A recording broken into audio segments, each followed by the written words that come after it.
Quelle place pour les pédagogies alternatives à l'école aujourd'hui?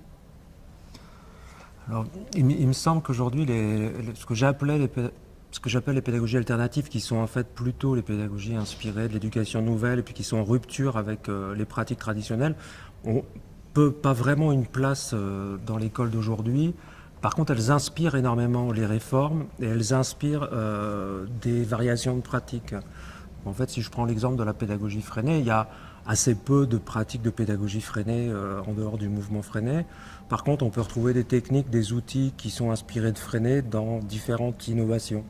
Donc en ce sens-là, je crois qu'elles sont très présentes en toile de fond, mais parfois très vulgarisées dans la traduction qu'elles peuvent avoir dans les actions pédagogiques de la majorité des enseignants.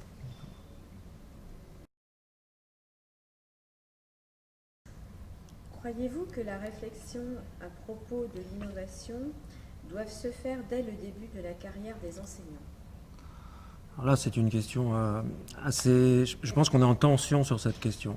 Il me semble que si les jeunes enseignants n'ont pas, dès le départ, une réflexion sur ces objets-là, il y a un fort risque qu'ils ne l'aient jamais. Donc il me paraît important que la formation intègre une connaissance déjà des pédagogies alternatives, de leur histoire, pour pouvoir se projeter dans l'idée que ça pourrait être intéressant de les pratiquer, et notamment de réfléchir aussi aux limites des formes de la pédagogie traditionnelle. Par contre, dans leur mise en œuvre, je crois qu'il faut penser dans un temps long.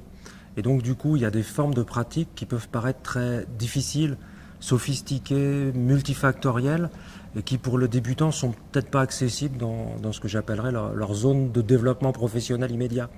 Donc dans ce point de tension, il me paraîtrait important que dans la formation des enseignants, on puisse les accompagner à apprendre à expérimenter, à essayer des choses, accepter de se mettre en difficulté, puis à relativiser le fait que quand on essaye quelque chose de nouveau, ça ne marche pas forcément de manière parfaite, et puis de pouvoir l'analyser pour l'améliorer. Et ça, il me semble que ça serait important que ce soit présent dans la formation, dans la perspective d'être en dynamique de changement qui permette d'aller sur d'autres formes pédagogiques très vite.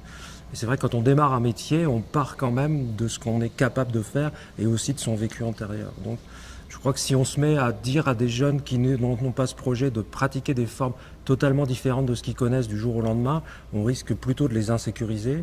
Et ça pourrait même être à terme plutôt contre-productif, puisqu'ils risquent de considérer que ce n'est pas faisable. Donc voilà, il me semble que là, il y a un point de tension effectivement pour la formation important.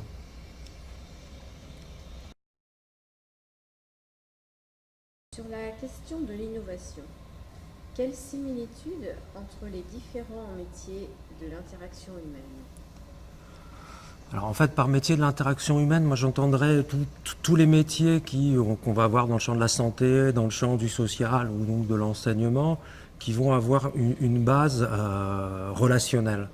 Et du coup, peut-être que la question de l'innovation, moi j'entendrais par le fait que tous les métiers sont confrontés à des changements sociétaux qui font qu'on est en train de passer de pratiques d'accompagnement, par exemple, qui étaient très guidantes, à évidemment des prises en compte du projet des personnes, de leur manière. Et chez les enseignants, ça se traduit par l'idée du développement professionnel, plutôt d'aider de la construction identitaire des enseignants.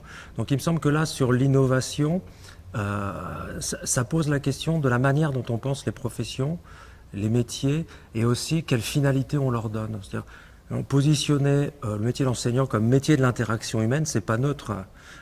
Et effectivement, il y a des transversalités, peut-être de référence entre être éducateur dans l'animation sociale, être un accompagnant des soignants, et puis être enseignant. Ce qui me semble pour ma part que une des grandes innovations, pas vraiment du point de vue de l'histoire pédagogique, mais un des grands enjeux en tout cas pour les enseignants, c'est de repenser le métier du côté d'un accompagnement des apprentissages des élèves, et donc aussi avec sa composante relationnelle qui, elle, est commune à tous les métiers de l'interaction humaine.